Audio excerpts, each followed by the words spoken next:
Hello, welcome to the Blessed Mindset Matters podcast. I'm your host, Dr. Raquel Tolson, and I am broadcasting on WYTV7 Community Broadcasters, where we educate, empower, and encourage. If you have been listening and you have felt like you have gotten educated, empowered, or encouraged, do me a favor and go to www.wytv7.org and hit the green donate button. Everything helps. Any $5, $10, $50, all of it will help. It'll help keep us on the air, and it also helps us to feed families, not just at Thanksgiving time, and to send kids to college. Okay, so you guys know 2022, we are focusing on a family. And in March, we are focusing on home ownership for families. And I want to go around the country to talk about housing markets in different areas. Last week we were in Washington, the state of Washington. This week we are going to talk to someone in South Carolina. Welcome, Keyona Squire. Am I saying your name right? It's Keyona Squire. Keyona Squire. Welcome to the Blessed Mindset Matters podcast. Thank you for being on it. You guys know I usually pick people that I already know, but this month I am finding people that I do not know so I can meet new people. And I just wanted to bring people from different areas in the country that, you might not even be thinking about. But I hear South Carolina, Columbia, South Carolina is a happening spot. It definitely it is. It definitely is. And I also covered the state of Georgia as well. So I'm kind of going to be backing off of both states at the same time. Okay, that's good. So tell everybody a little bit about yourself. How did you get into real estate? And first of all, I just want you guys to know that this is our nice millennial. So I wanted to bring, last I had the Gen Xers, but here's a millennial talking about home ownership, which I feel like this is important for millennials. So tell us how you got into real estate. So how I got into real estate is I initially began, I always had the passion of interior designing. I always was excited about cleaning my room up as a little girl, but growing up, I want to persuade that dream of becoming an interior designer. But being that I was living in Columbia, South Carolina, I was always told, hey, it's not big for interior designers here, in this area. You have to go to bigger cities, so on and so on.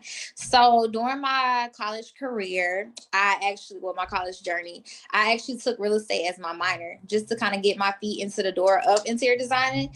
But instead of me pursuing interior designer, I kind of took off with the real estate industry. So that's kind of how I got into it. Just, having the passion of doing interior designing, staging, decorating.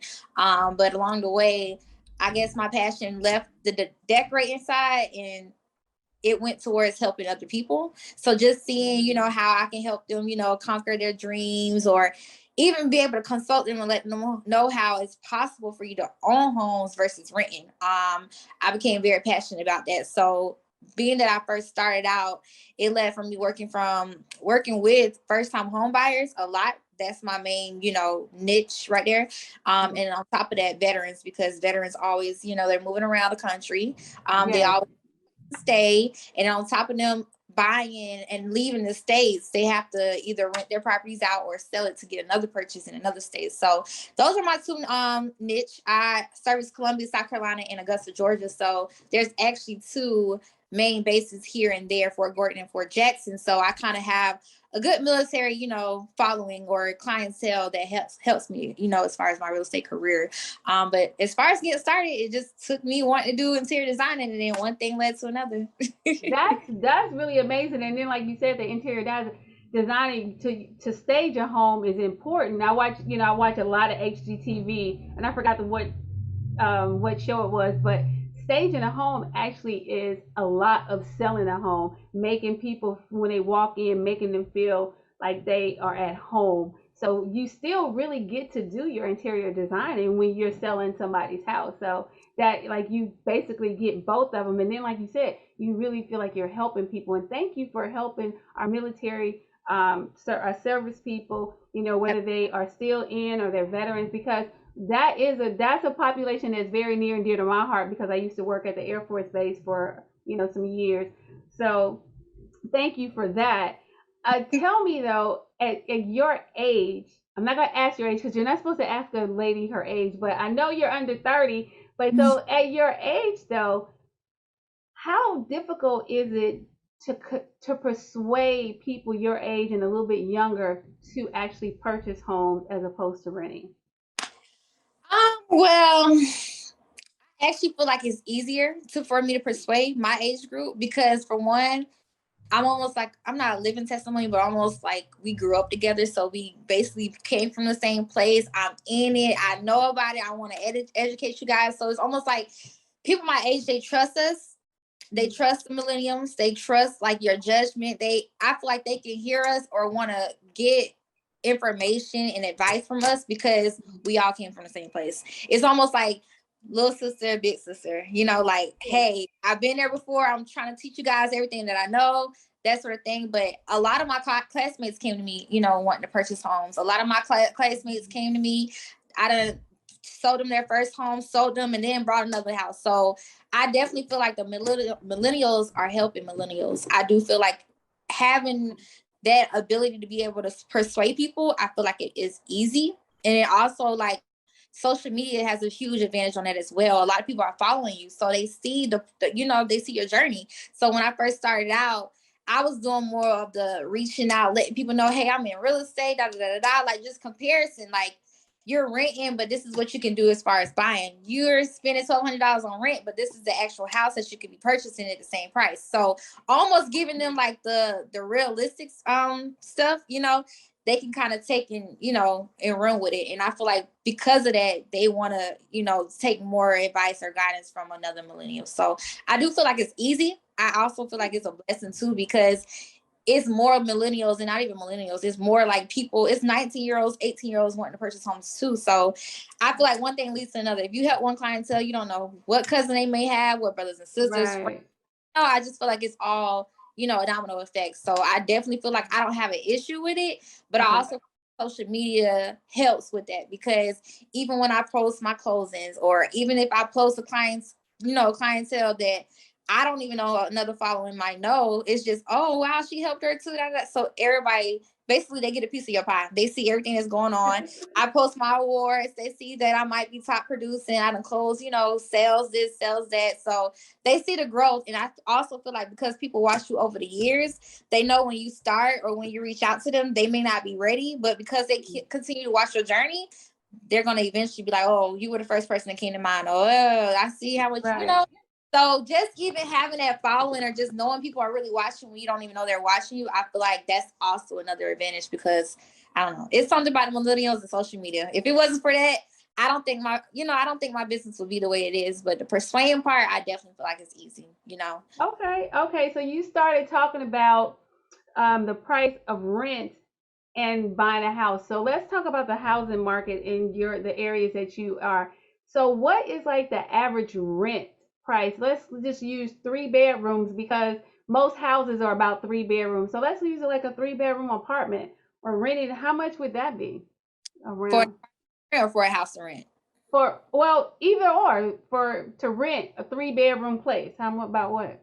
So prices are definitely going up. They're going up daily. So 3 bedroom, I know I had a 3 bedroom. I personally was paying $1,300 in Columbia for a 3 bedroom.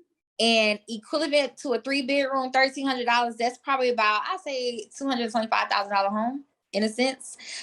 So everybody know, if you're in the Columbia area, or even, just by looking online, what you're paying for an apartment, $1,300 in your house, you're definitely not getting your money's worth. You know what I'm saying? You don't even have no backyard. You don't have no garage. You can't paint the walls the way you want to paint it. You can't drill holes. So it's deeper than just the money side or the financing or the actual, bills. But having to actually own a home and do whatever it is that you want to, I feel like that's more of the bigger picture that I feel like a lot of people deserve. I like that. It's like let's like don't just look at the price, even though you can probably show them something for equivalent prices, but Exactly. show them the freedom. That's how I look at what you basically saying, the freedom that you have when you have your own home, especially if you are a female that loves like me, HGTV. Right. You can't do the stuff that you see on HGTV or even on TikTok. They show you all this stuff. You can't do that stuff in the house that you're renting. Right. And even when you have an apartment, townhome, whatever the case may be, you got neighbors, like it's noise complaints. Just like I'm paying $1,400. I can't do what I want to. I can't have company, like it, like you said, it's not enough freedom. You can't even have you can't have for sure. For sure. So that was in Columbia. So what about in Georgia? What are we looking at? Are the prices about similar? It's everything really depends on location.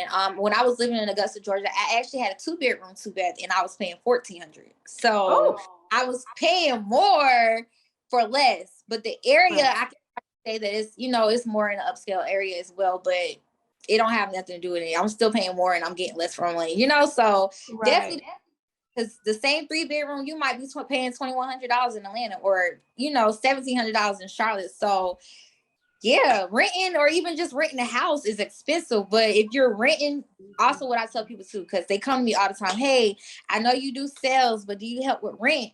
Yes, I help with rent, but what's stopping you from buying? Like, I want to hear what's stopping you, because maybe I might be able to tell you why that's a minor issue compared to you're already there. So instead of thinking that you have to rent, let's try this, home ownership part.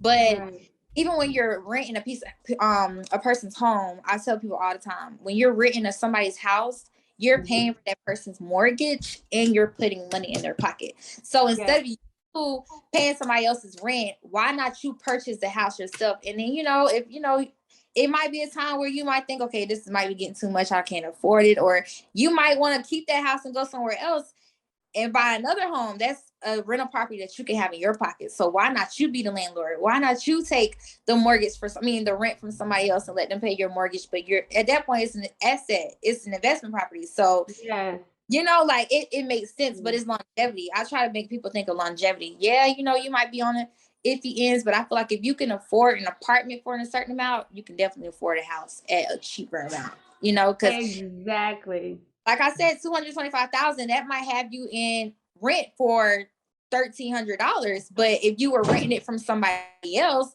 it might be $1,400-$1,600 that you're paying towards that person's rent, so. Right. So look, we're about to go to break, but before we go to break, you got some exciting stuff going on. You don't just deal with first-time home buyers. You have been elevated. Tell us about that. That's exciting. Okay, so you talking about just real estate or just everything I got going on? With the real estate that you moving to higher income real estate people. Yeah. So recently I have been chosen or approved or accepted to enter Keller Williams, which is sports and entertainment. So with that industry, we actually help with sports. We help with the media entertainment. So we kind of get together and help network one another on a higher level end. A lot of people might call themselves luxury agents, or they might call them young professional agents. But with this industry, we deal more so with the entertainment, so celebrities. So I just got my feet in the door and I'm looking towards that. I'm also just got accepted to do Keller Williams International. So with that, I'll be able to assist people in the Dominican Republic. So I'm very excited about that as well. I haven't told the world that yet, but that's my upcoming events that I do have. And I feel like, that's another accomplishment that I'm doing, but I haven't really got my feet in the door with that, but I do know, it's up and coming. Like, that is awesome. I am so excited for you. Congratulations. We are going to take a break, but when we come back, you're going to tell everybody, because you know a little bit more about credit also. So we're going to talk about credit because that's important when we're talking about home ownership. So when we come back, she's going to give us the top 3 things, but y'all know how we do. It might be more when we come back from this break. So don't leave. We'll be right back. Calling all HBCU alumni, supporters, and golfers.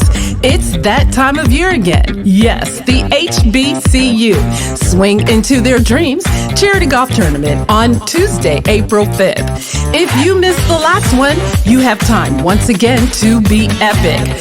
Don't miss the golf tournament of the year.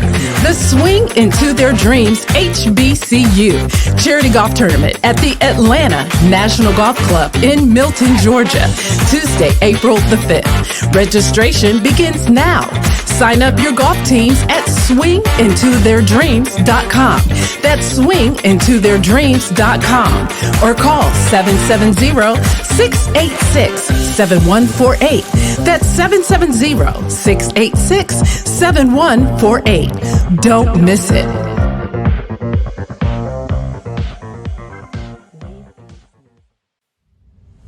We're back.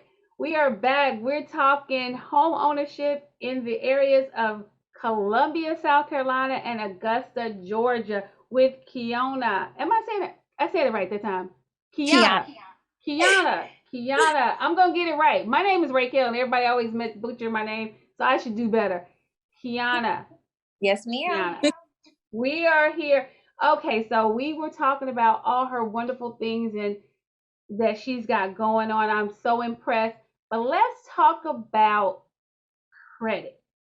And when we think about, because I'm really focusing today on the millennial crowd, so the younger crowd who may not have a lot of credit or went to college and got all of those credit cards. You know how I hate how they do that. They give you all them credit cards in college. You don't even have a job. They give you all them credit cards and you stack up the credit card debt. Or like I said, or you have people who don't have any credit at all, which actually is worse.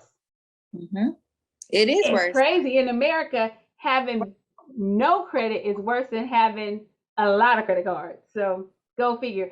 So tell us about credit and, how do you help your clients? As far as my clients with real estate and credit real estate. Well, your real estate clients, how do you help them when they say, hey, I really want to buy a house? How do you help them with their credit? So basically, I kind of get, I get an idea of what their credit background looks like. I ask them, what do they think their credit scores currently is? I ask them, what do they feel like that is currently hurting their credit scores? And I ask them, are you looking to purchase a home or no? Like, what are your goals with wanting to improve your credit, or just overall just wanting to have good credit? Because some people are like that. But 9 times out of 10, if people come to me and they're wanting to purchase a home, I hear their background and see what it is that I can advise them. But on top of that, I'll automatically tell them, hey, let's just complete this application with this lender. The applications with the lender tell you everything. So even though you might be in your head thinking I got bad credit, I can't buy a house. If you do an application, you might be closer to that home buying, process than you are. So I tell them, hey, complete this free application. It's going to be a soft pull, but most lenders, they require 580 here in South Carolina, Georgia. So if you got that 580, they'll look at else as far as your debt to income ratio. And if you have that, they'll be able to approve you instantly. But if not, they'll also be able to tell you a scenario to help you increase your scores. So all the time, I tell people, complete this application. Let me know when the application is completed.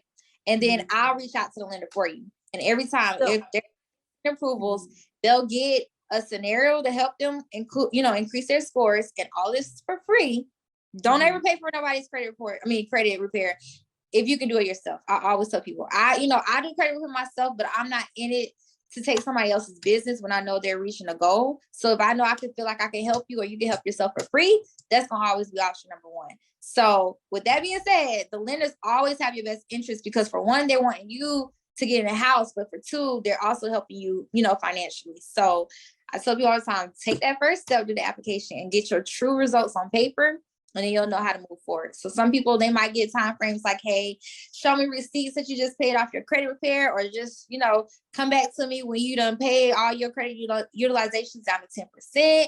Come back to me in 6 months, 3 months, whatever the case may be, when you don't have no late payments. Like, that's the kind of, I feel like that's the more hands-on help that millennials especially need. Like, they need guidance. So if you tell them the blueprint, or you tell them A, B, C, D, they're going to do it just in that order. But if you tell them, hey, I can't approve it right now due to this, this, and third, they'll take it and they'll get more discouraged before they'll want to revisit or continue with the home buying process. You get what I'm saying? So right.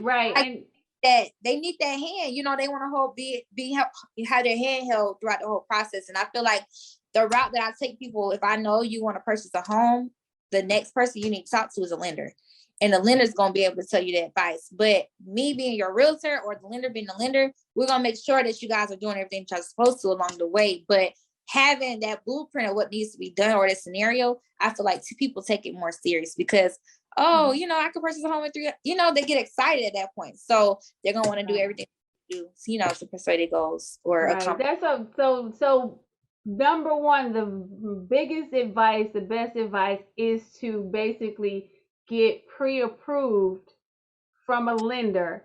And if you aren't pre-approved, the lender will tell you how to actually, what you need to do to be approved. So that's like the first step in anybody. Even, you know, I would just suggest to people out there listening, even if home buying is not something you think you want to do this year, why not get pre-approved to see? Exactly. Like because then you can know what you need to do when you're ready in 2 years. Exactly. I tell people all the time, like, you can wait too late to start the process, but you can never start the process too early. Like I have people now, like their lease might be up in October, November, December. Okay, cool. The pre-approval is only good for 3 months, even if you are pre-approved.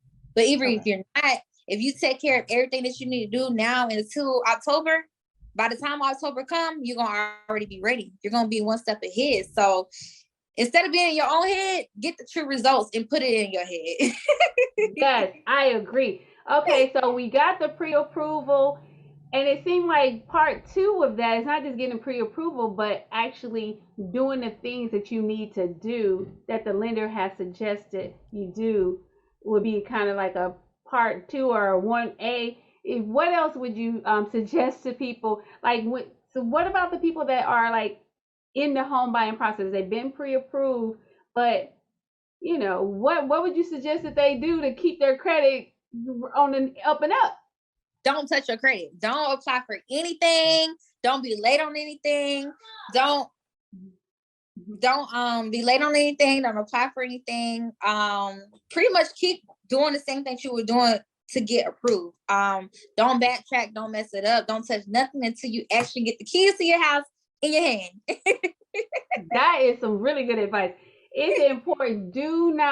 Don't go get your furniture on some credit. Don't do nothing. And then even don't go buy your furniture yet because you need to show some money in the bank, don't you? Exactly. You definitely have to. So wait and buy those purchases afterwards.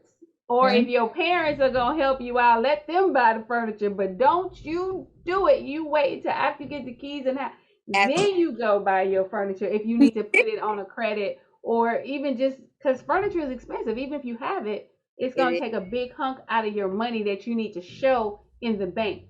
Yeah. All right. So we got the 2 things. Is there one more thing that they need to think about? As far as their credit,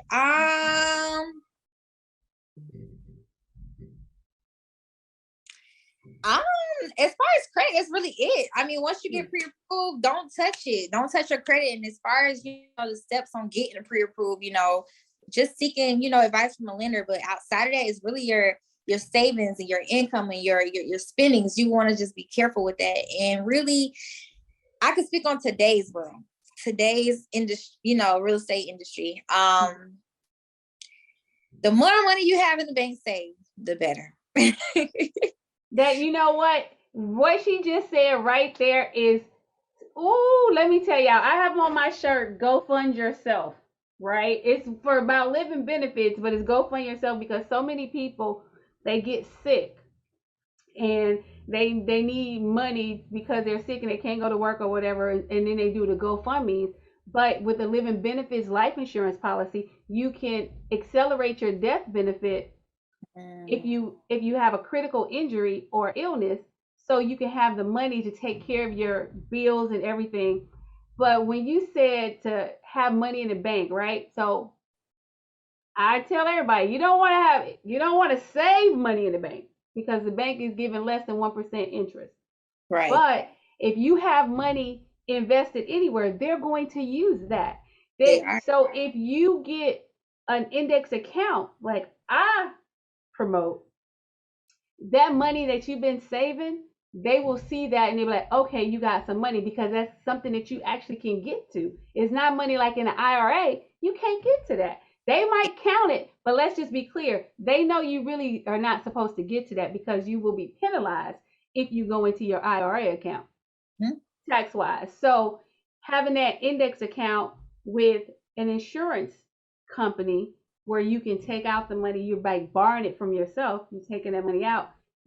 It's money that you have to do whatever you need to do, and then you show when it's time to get a house.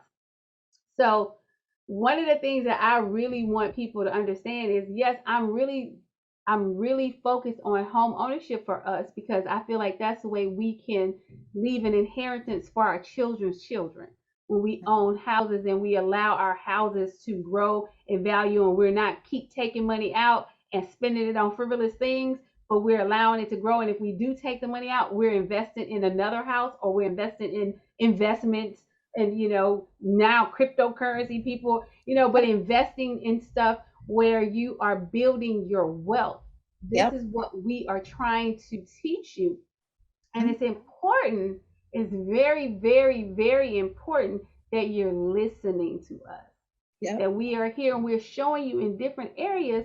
You can get a nice home for $225,000. And that was a 3-bedroom home in Columbia, South Carolina. Right. That is an awesome thing. Now in LA, you can't do that. But here's the thing. You don't have to be in LA. Don't. You don't have to be in LA, because I can tell you that the rent here is a whole lot more than $1,300 for a 2-bedroom. Right. Yeah. Prices range. I feel like on average, the house for 3 bedrooms, you can find decent houses from 160 on up. But the prices, like I said, are fluctuating, where they're definitely increasing based on the market that it is. It's sellers. So and the other thing is, people are actually going to those small towns like a South Carolina, Columbia, South Carolina. People are going there because they're trying, especially, people are trying to get away from the bigger cities where they want $1 million for a home. And they I can go to another place and get me a nice home for a lot less. And I can piggyback on that. We have a referral network based on my company, which is Keller Williams, and I get so many phone calls for people upstate or up country, New York, New Jersey, Virginia's. They're calling here because they just sold their houses there, and now they're looking to spend cash.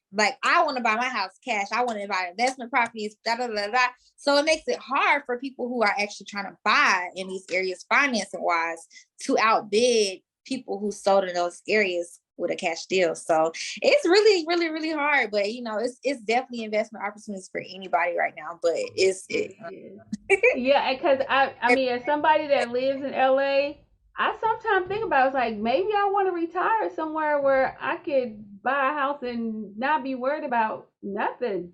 Just so that it's really interesting. And then just the fact that if you get in now, I tell people all that it's never too early to go on and get in. If you have the money that you're paying for rent, why not get in now? And if you're like, well, because I might not want to be here in 3 years. Well, in 3 years, you know what you can do? Sell it. Make it a rent it. But the house is gonna cost more in 3 years. Exactly. I tell people that all the time. If y'all think about investing in real estate, even if it's a piece of land or a corner of a street, buy it. Okay. It's only gonna go up. It's only gonna go up. So yeah, it might be high now, but it's the lowest of all highs. So it's gonna keep going up. It's gonna keep going up. So I love how you said it may be high, but it's the lowest of all highs.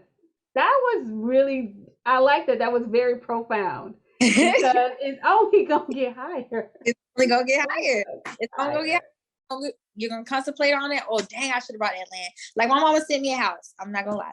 Last week she been sent me a house before that she wanted. It was $280. She sent me the same house last week and was just that house went up to $360. I'm like, yes. And it's not haven't been a year yet.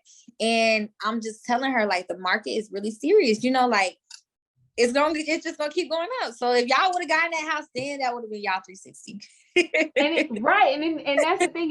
If they would have gotten the house then, they would have been sitting on that equity.